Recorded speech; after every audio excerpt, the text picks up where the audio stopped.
पश्चिम बंगाल की राजनीति में शांति शब्द जैसे अब शब्दकोश से गायब हो चुका है। ऐसा मैं क्यों कह रही हूं? कोलकाता के नेताजी इंडोर स्टेडियम और सखावत मेमोरियल स्कूल के बाहर कल रात जो हुआ उसने पूरे देश का ध्यान बंगाल की तरफ खींचा है।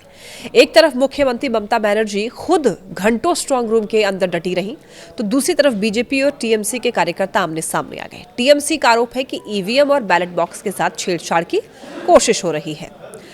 वहीं चुनाव आयोग का कहना है कि ये सिर्फ भ्रम है। आज के इस वीडियो में हम डिकोड करेंगे कि आखिर कल रात कोलकाता में क्या हुआ था। क्या वाकई सुरक्षा में चूक हुई या सिर्फ चुनाव से पहले का ये पॉलिटिकल माइलेज है?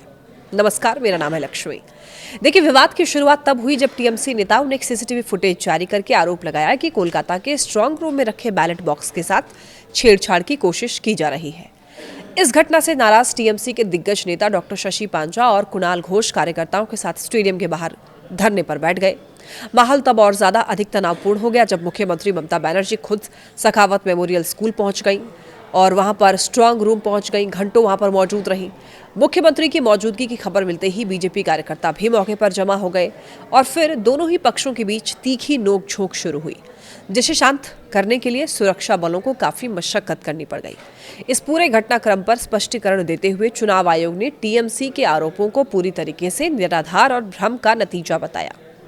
आयोग के अनुसार खुदीराम अनुशीलन केंद्र के सभी 7 स्ट्रांग रूम पूरी तरीके से सुरक्षित और सील है। जिस कमरे को लेकर विवाद हुआ वहां दरअसल पोस्टल बैलेट यानी कि डाक मतपत्रों की छंटनी का काम चल रहा था, जो कि चुनाव प्रक्रिया का ही एक सामान्य सा हिस्सा है। तो आयोग ने यह भी साफ किया है कि इस प्रक्रिया के बारे में सभी राजनीतिक दलों को पहले ही सूचित कर दिया गया था। हालांकि टीएमसी इस जवाब से संतुष्ट नहीं दिख रही है और कुणाल घोष ने इसे आयोग की बड़ी लापरवाही करार दिया है। उन्होंने कहा है कि बिना सूचना दिए स्ट्रांग रूम के पास किसी भी तरह की हलचल संदेह पैदा करती है। लेकिन फिलहाल कोलकाता में कुणाल घोष का धरना समाप्त हो चुका है, लेकिन टीएमसी ने मशीनों की सुरक्षा को लेकर के अपनी सक्रियता कम नहीं की है। पार्टी ने फैसला किया है कि उनके कार्यकर्ता अब स्ट्रांग रूम के बाहर 24 घंटे का कड़ा पहरा देंगे। सिर्फ कोलकाता ही नहीं बल्कि दुर्गापुर जैसे इलाकों में भी टीएमसी कार्यकर्ता भीषण गर्मी के बावजूद शिफ्टों में तैनात हैं ताकि मशीनों की निगरानी की जा सके। इसके अलावा टीएमसी ने मांग की है कि वहां पर अतिरिक्त सीसीटीवी कैमरे लगाए जाएं, जिनका लाइव फीड कार्यकर्ताओं को स्क्रीन पर दिखे।